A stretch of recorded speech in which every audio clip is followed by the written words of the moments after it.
The smart woman is a planner in the sense that she is self-disciplined and she anticipates what her family needs ahead of time and diligently works to take care of the needs of her family. So a smart woman would do all those things, right?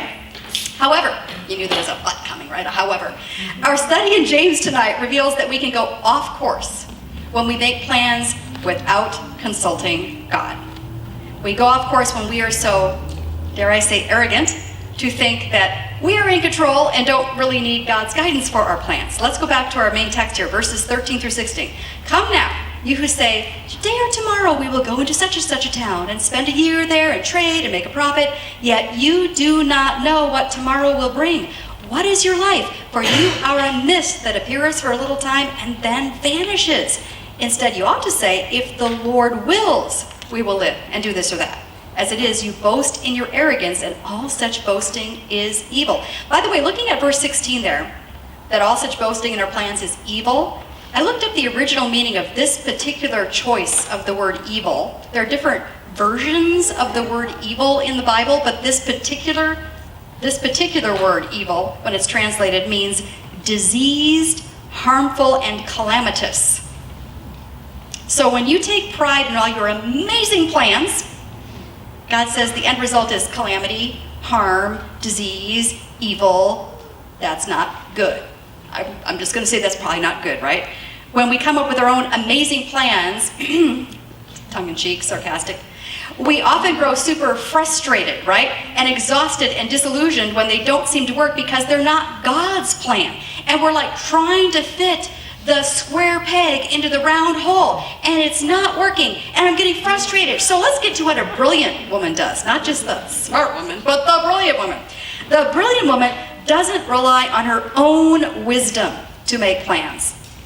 She doesn't rely on her own wisdom to make plans, but as she makes plans, she continually consults the Lord, who knows far more than she does, right? He can see around the corner where I cannot see. Isaiah 55, for my thoughts are not your thoughts, neither are your ways my ways, declares the Lord. For as the heavens are higher than the earth, so are my ways higher than your ways, and my thoughts than your thoughts, right? So the wise woman is going to actually stop and consult the Lord as she's making her plans, because he knows what's around the bend. Instead of just coming up with her own brilliant ideas, getting super frustrated, and then trying to slam and jam this square peg into the round hole, and it's just not working, right?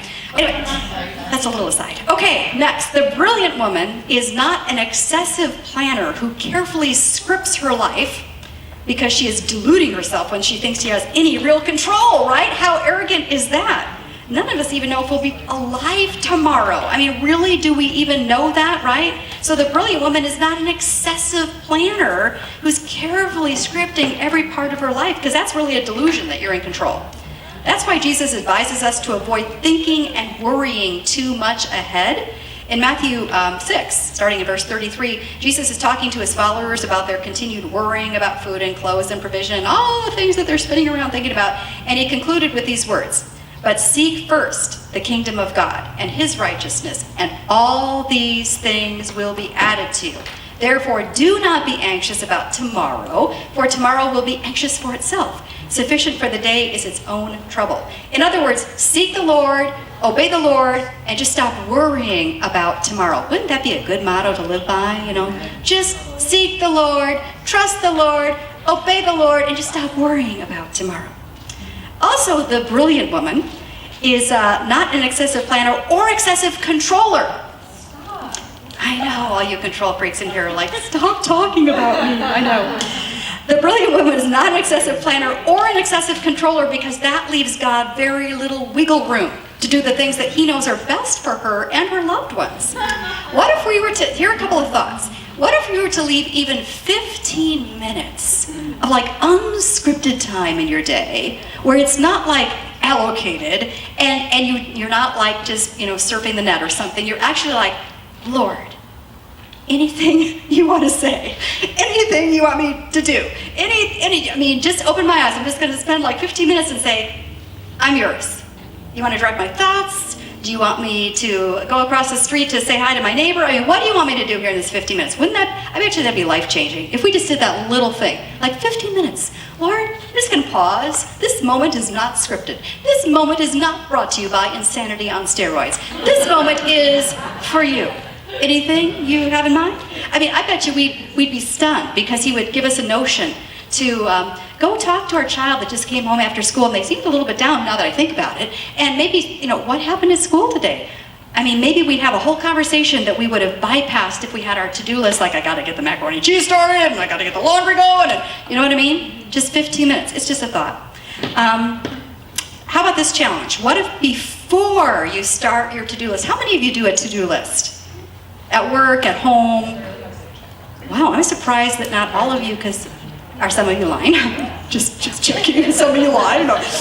Okay, for those of you who do somewhat of a to-do list, what if before you start writing on your to-do list, you actually say, Lord, what do you want to be on my to-do list?